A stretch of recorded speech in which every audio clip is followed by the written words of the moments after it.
Bueno, y a continuación le presentamos una nota preparada también por mi compañera Mariana Sánchez, donde nos cuenta de unos lentes inteligentes dirigidos a personas con ceguera, a través de los cuales con sonidos y vibraciones se puede alertar de la cercanía de los objetos. Conózcalos.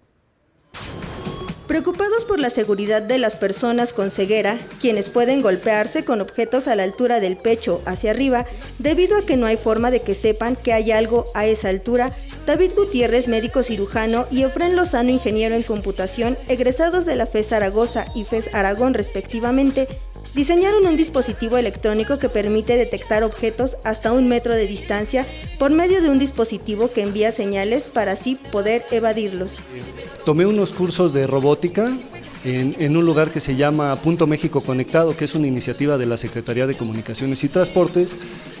Al tomar esos cursos, pues me enfoco en este problema que tenía yo detectado desde antes, pero no tenía los conocimientos para realizar un dispositivo de este tipo. Gracias a estos cursos, David logra crear 2 dispositivos que necesitaban de cierta programación, por lo que solicitó a la UNAM poder entrar a clases de microcontroladores y electrónica digital. Fue ahí en donde conoció a quien se convertiría en su socio.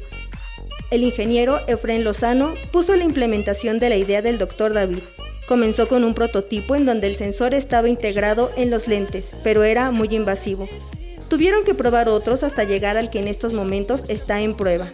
Hicimos otro refinamiento más y ahora sí llegamos a este tercer prototipo, en donde ya se incluye internamente el sensor ultrasónico en un encapsulado mucho más pequeño que el primero, y en la parte interna una batería. La batería es de litio y se recarga mediante un puerto USB. Se puede colocar en cualquier parte de la cintura hacia arriba.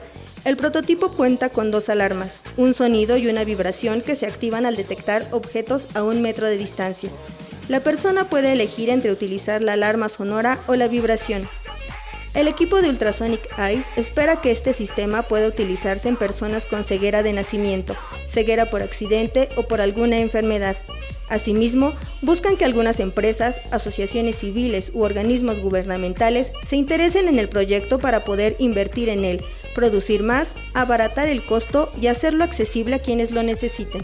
Con imágenes de Manuel Hernández, Mariana Sánchez, 21 Noticias.